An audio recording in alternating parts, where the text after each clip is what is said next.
नमस्ते मित्रों। मित्रों 3:30 बजे हमारी प्रेस अनाउंस थी। देशमुख जी ने इस्तीफा दे दिया।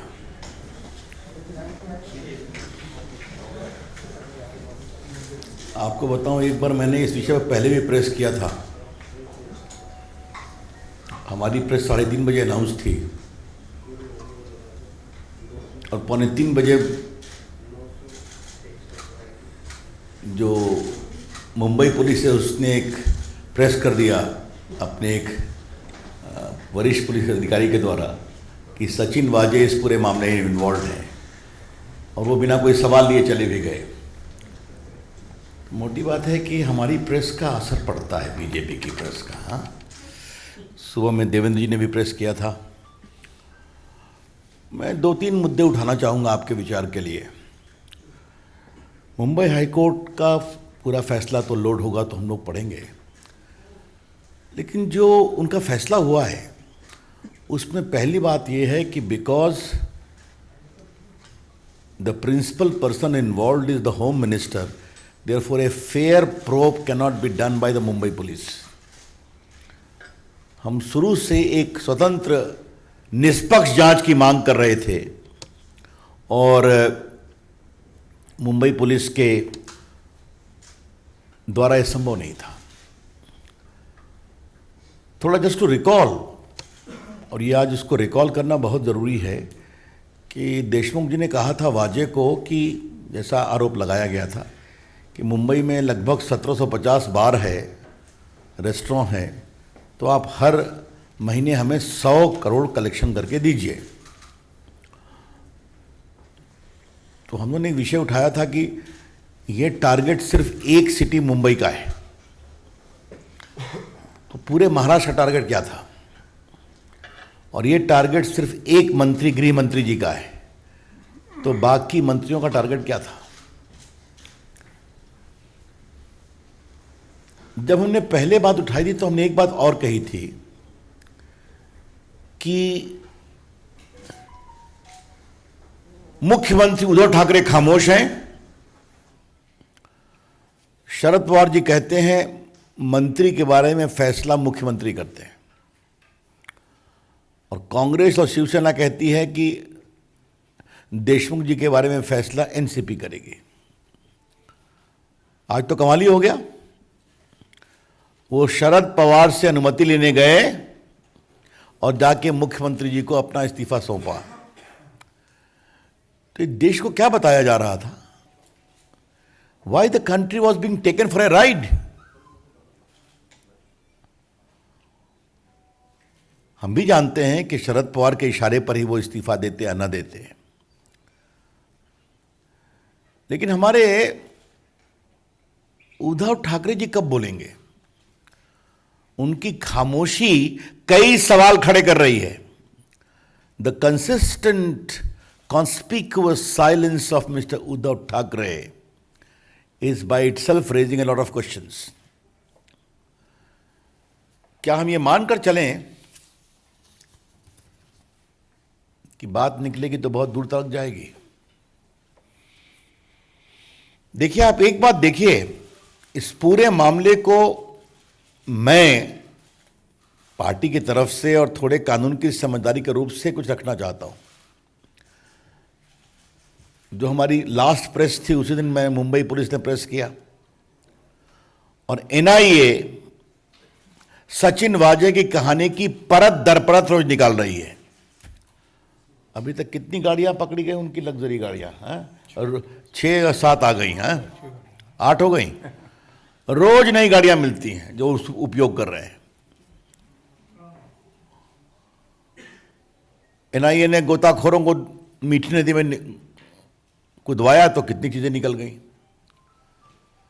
तो ये सचिन वाजे की कहानी कहां तक जाएगी ये तो एनआईए बताएगी, लेकिन उसकी परत दर परत रोज खुल रही है।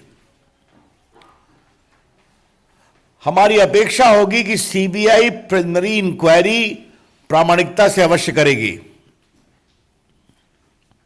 और जो लॉ में प्रावधान है अगर उनको लगता है कि प्राइमा फेशी केस है तो एफआईआर करने का उनका अधिकार है। और कोर्ट ने स्वयं पाया है कि मामला गंभीर है, गृह मंत्री इन्वॉल्व हैं, फेयर प्रोब मुंबई पुलिस के द्वारा नहीं संभव है।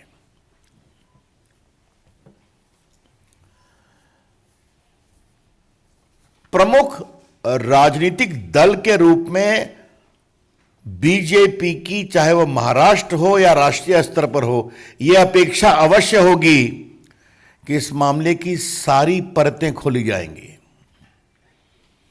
The BJP expects that all the ramifications of this issue ought to be investigated fairly, properly, and those who are involved must be brought to book. ये अनिल देशमुख से ने जो उगाही की मांग की, तो वो सिर्फ अपने लिए कर रहे थे या अपनी पार्टी के लिए कर रहे थे या पूरी सरकार के लिए कर रहे थे? देखिए पत्रकार मित्रों, मैं एक गंभीर विषय की ओर आपको इसलिए बार बार कह रहा हूं, यह भारत के, आजाद भारत के इतिहास में आज तक नहीं हुआ है कि पुलिस कमिश्नर गृह मंत्री पर आरोप लगा रहा है कि गृह मंत्री एक क्वेश्चनेबल कंडक्ट के एएसआई सचिन वाजे को कह रहे हैं कि तुम 100 करोड़ रुपए का इंतजाम करो। और जिस तरह से आप लोगों ने एनआईए की रिपोर्ट बताई है, होटल में रहना, एक ज्वेलरी कंपनी का 30 लाख का एडवांस भुगतान करना वाजे के ठहरने के लिए, वहां एक महिला का मिलना, नोटिंग मशीन, नोट की काउंटिंग मशीन का जाना, तो ये तो परतें खुल रही है ना। तो surely there may be a lot of linkages, बहुत से अधिक सेतु निकलेंगे इससे। और हम चाहते हैं कि इस पूरे मामले के सभी सेतुओं की जांच होनी चाहिए। We expect all the linkages of this, I would say, shameful conduct of corruption to be investigated properly. मैंने एक नाम दिया था, जैसा कि दवा में, जैसा मेरे शब्द समांतर नहीं होते हैं। आप लोगों से कई बार मैंने बात करने का अवसर मुझे मिलता है। महाअघाड़ी नहीं है, वसूली अघाड़ी। और मुझे यह अपेक्षा नहीं थी कि वसूली अघाड़ी एक प्रकार से रोज बरोज साबित हो जाएगी।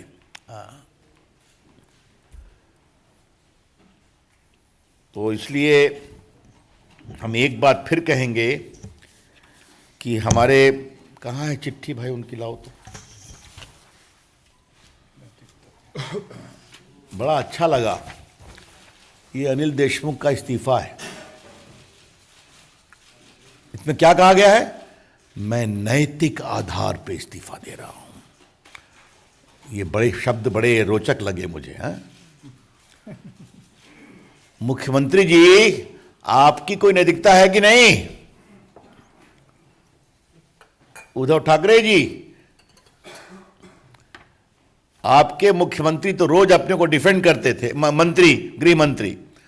आप तो कुछ नहीं बोलते थे। आपकी पार्टी, आपकी सरकार, आपके प्रवक्ता, आपके नेता और देशमुख साहब खुद ही अपने को डिफेंड करते थे कि मैं तो बीमार था और क्या था वगैरह वगैरह।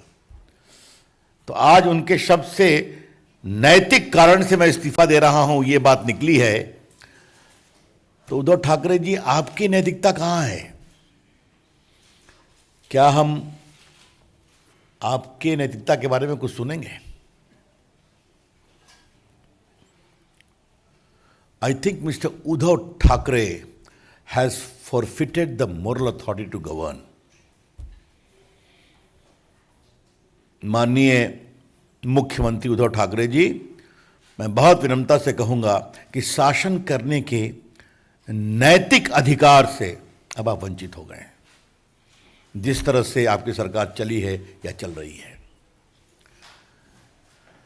पत्रकार मित्रों, लोकतंत्र का एक बहुत सीधा वसूल होता है। लोकतंत्र लोकलाज से चलता है।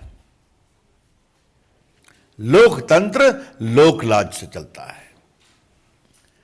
Democracy is run by the standards of probity, of propriety, which the people may appreciate.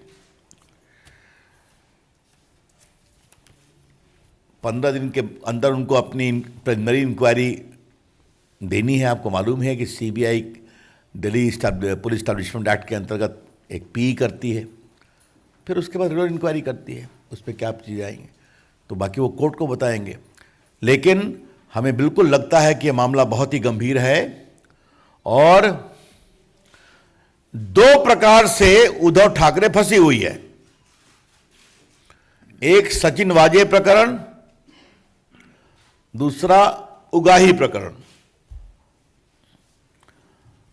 और सचिन वाजे के बारे में मैं ज़्यादा नहीं बोलूँगा, लेकिन एक बात तो रिपीट करना है कि कोई असिस्टेंट पुलिस इंस्पेक्टर, जो पुलिस इंस्पेक्टर भी नहीं है, उसको इतने महत्वपूर्ण पद दिए गए, सारे क्राइम का इन्वेस्टिगेशन का हेड बनाया गया, जो 10-12 साल सस्पेंशन में था, शिवसेना का मेंबर बना और फिर उसको रीइंस्टेट किया गया। और रीइंस्टेट क्यों किया गया ये मैं चर्चा कर चुका हूं कि कोरोना में पुलिस अफसर्स की आवश्यकता है, क्योंकि बहुत से पुलिस वाले बीमार हैं और असिस्टेंट इंस्पेक्टर सिर्फ यही रेस्टोर किए गए और बाकी 4 पुलिस वाले रेस्टोर किए गए। और उसके बाद की पूरी कहानी आपके सामने में है। तो अगर पूरे तार को जोड़ा जाए तो ये तार क्या दिखाते हैं? एक बड़े षड्यंत्र लूट का। If we link all these stories, chain, it point to a conspiracy of loot in which Sachin Vaje is the common factor. चाहे वो गाड़ी में रखने के बाद जिलेटिन हो या फिर बाकी हो। और आपको याद होगा कि मैंने एक बात आपको और कही थी, आज आपको खुद मैं स्मरण दिला रहा हूं। एनआई एक्ट, इन नेशनल इन्वेस्टिगेटिव एजेंसी एक्ट के धारा 6 में इस बात का प्रावधान है, अगर कोई एक्सप्लोसिव मिलता है तो एनआईए उसको जांच करती है। और उसके सेक्शन 8 में इस बात का प्रावधान है कि अगर कोई कनेक्टेड केस उसमें आता है तो वो भी एनआईए को ही जांच के लिए दिया जाएगा। मुंबई पुलिस ये सचिन वाजे के प्रकरण को नहीं दे रही थी। जो बाकी वो कौन जो ओनर था उस गाड़ी का, स्कॉर्पियो का, जिसके हिरेन मनसुख, उसके मृत्यु की जांच नहीं दे रही थी। बाद में कोर्ट से मिला है और लास्ट जो मेरी प्रेस कॉन्फ्रेंस थी उसमें खाली उन्होंने सचिन वाजे को दोषी बना करके मामले को क्लोज कर दिया। तो I am raising with you all these suspicious chain of circumstances, संदेहास्पद चेन ऑफ सर्कमस्टेंसेस को मैं आपके सामने रखने की कोशिश कर रहा हूं। इस पूरे मामले के सारे षड्यंत्र की जांच होनी चाहिए। कौन किसको प्रश्रय दे रहा था? Who was giving patronage to whom? Who was shielding whom? Who was encouraging whom? कौन किसको प्रश्रय दे रहा था, कौन किसको प्रोत्साहित कर रहा था और कौन किसको बचा रहा था। तो ये मामले बहुत गंभीर हैं। तो इसलिए पार्टी की ओर से हमें लगा कि हम इस बात को विस्तार से कहें। हम तो वेट कर रहे थे कि यहाँ पर हम देशमुख साहब का इस्तीफा मांगेंगे, लेकिन शायद हम लोग की प्रेस से कुछ असर होता है, भनक पड़ गई। हाँ, लेकिन ये बात सिर्फ देशमुख तक की नहीं है, बहुत दूर की है, जो मैं बता चुका। मित्रों, ये अंतिम बातें थोड़ा मैंने व्यंग से कही थी, इसको आप that's all from my side. Devendra ji please. अरे नहीं, ऐसे नहीं। और कोई सवाल नहीं? Any questions on this topic?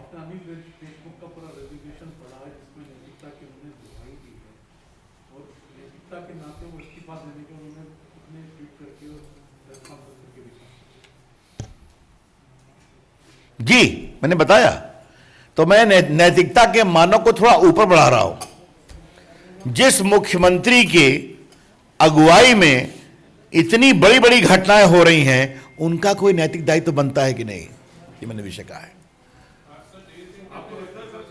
One by one. आप बोलो।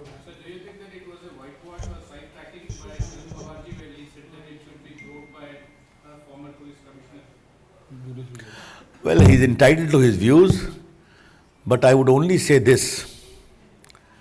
Sharad Pawar ji is a senior leader of the country.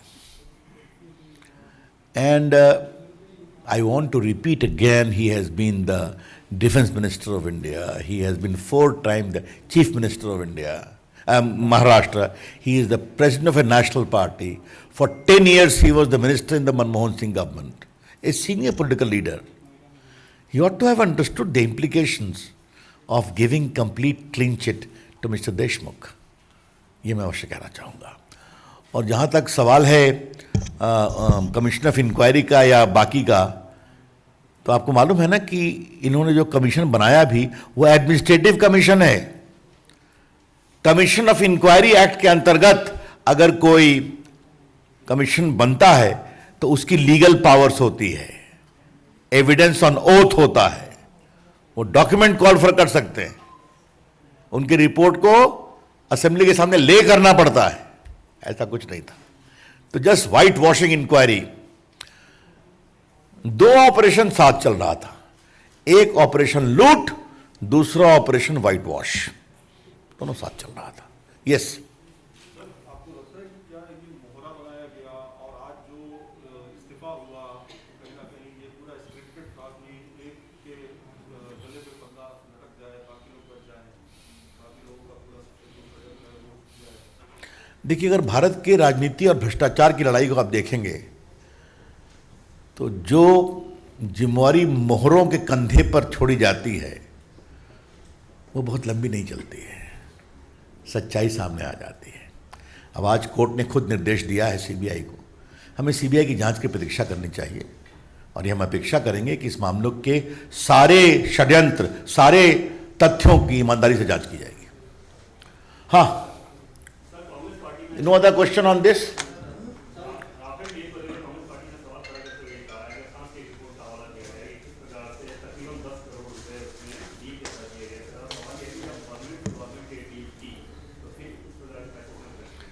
Congress party फिर राफेल की बात कर रही है।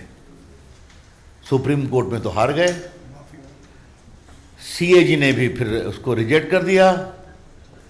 2019 के चुनाव में राफेल जहाज का मॉडल बना करके पूरे हिंदुस्तान में घूमे और क्या क्या गालियां बची हमारे प्रधानमंत्री जी को, फिर भी बुरी तरह से हार गए। पहले 44 थे ना गौरव, अभी कितने 51 है ना बस। और इन चुनाव का हाल क्या है आपको पता ही है, चर्चा बाद में करेंगे 2 तारीख को। लेकिन रुके, मुझे बताया गया है कि मैंने एक बात कही थी कि राहुल गांधी जी होमवर्क नहीं करते हैं। तो लगता है कि उनके प्रवक्तागण और बाकी लोग भी होमवर्क नहीं करते हैं। ये जो जिसने ये चर्चा की है, एक तो कॉर्पोरेट राइवलरी है, आपको मालूम है फ्रांस की चलती है, मुझे उस पर कुछ नहीं कहना है। एक कोई जर्नल है जो उसने इस बात को कही है। लेकिन सबसे मजेदार बात यह है कि उसने सुषेन गुप्ता का नाम लिया है। सुषेन गुप्ता, ये गुप्ता महाशय कौन है? जिनको अगस्ता वेस्टलैंड में इंडियन एजेंसी ने गिरफ्तार किया था। कब किया था? 2019 में। तो हमारी सरकार के समय गिरफ्तार हुए हैं। और अगस्ता वेस्टलैंड में परिवार के लोगों का भी नाम आया था ना, याद है डायरी में कि नहीं आया था? अब मिशेल विशेल की बात मैं नहीं कहूंगा, आप लोगों ने उसको बहुत दुख दिखाया है। और उसमें कई नेताओं का भी नाम था, कुछ तो बेचारे स्वर्गीय हो गए, मैं क्या बोलूं आपसे। इन कांग्रेस पार्टी के बड़े लोग थे। और ये सुषेन गुप्ता कौन है? तो सलमान खुर्शीद ने तो पब्लिकली कहा है कि हम इसके परिवार को जानते हैं। तो मैं हमेशा कांग्रेस के लोगों से कहता हूं, आप लोग कभी कुछ बोलते हैं जरा अपना हिसाब किताब लगा देना चाहिए ना, जरा होमवर्क कर लेना चाहिए, किसके बारे में बोल रहे हैं, उनका गोत्र क्या है, आजकल गोत्र शब्द बहुत चल रहा है ना, उनका गोत्र क्या है, किनसे उनके संबंध थे, ये क्या मतलब है इसका? ये बिल्कुल बेबुनियाद है। और मैं बड़ा सवाल कांग्रेस से पूछना चाहूंगा, भारत के हमारे जो सुरक्षा बल हैं उनके अंदर की मजबूती को कब तक कमजोर किया जाएगा? यह सच्चाई नहीं है कि 30 साल से भारतीय एयरफोर्स को फाइटर प्लेन नहीं मिला, और पहले जो हमेशा 2 कंपटीशन चलता है फ्रेंच सप्लायर्स में, वो पहले भी हुआ था, आपको मैंने चर्चा इस बार मैंने स्वयं इसी मंच से कई बार प्रेस किया है मैंने, मुझे याद है। आज राफेल के बाद भारत की वायुसेना की मजबूती बढ़ी है, और मैं फिर आपको बताऊंगा राफेल क्या है। अगर भारत के पास राफेल होता तो बालाकोट के अंदर हमारे एयरफोर्स को नहीं जाना पड़ता, कश्मीर की सीमाओं को पार करके वो यहीं से टारगेट कर सकते हैं, इतनी उसकी क्षमता है। तो मैं कांग्रेस पार्टी से कहूंगा, कृपया करके भारत की सुरक्षा बलों के मनोबल को कमजोर न करें। और ये बात मैं बड़ी जिम्मेदारी से कहता हूं, ये उनका इतिहास है। इन्होंने उरी पे सबूत मांगा था ना, इन्होंने बालाकोट पे सबूत मांगा था ना, क्या मतलब है इसका? जिन सेना के साहसिक कार्रवाई की पूरी दुनिया प्रशंसा कर रही है, उस पर सवाल खड़े करना, और आज ये तो ये बिल्कुल बेबुनियाद है। मैं इससे देख मुझे कुछ कहने की जरूरत नहीं है।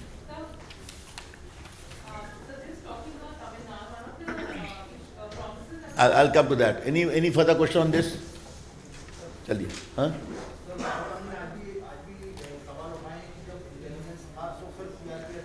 देखिए, अब हम लोग को विचार करना पड़ेगा कि राहुल गांधी पर कितना बोला जाए, और शायद मुझे ये बात बहुत विनम्रता से बोलनी पड़ेगी कि राहुल गांधी को देश ने गंभीरता से लेना बंद कर दिया है। And I say so with full sense of responsibility that India is increasingly refusing to take Rahul Gandhi seriously for the kind of utterances he keeps on making with alarming regularity. Yes. Sir, the temple issue that has been raised by the BJP in the state of Tamil Nadu today, Kartik Chidambaram has questioned the intent of the BJP, saying that if BJP wants to free the temples, then they want to exclude the marginalized communities and minorities in the state of Tamil Nadu as well. I think Mr. Kartik Chidambaram is not that important or senior to merit a response from the national platform of BJP. The spokesperson of BJP Tamil Nadu will address their concerns. Sir, Paschim Bengal में ममता बनर्जी का ये कहना है कि एक पैर से वो बंगाल जीतेगी और दूसरे दोनों पैर से दिल्ली जीतेगी। मैं क्या बोलूं इस पर? दिल बहलाने को गालिब ख्याल अच्छा है। चलिए, थैंक यू।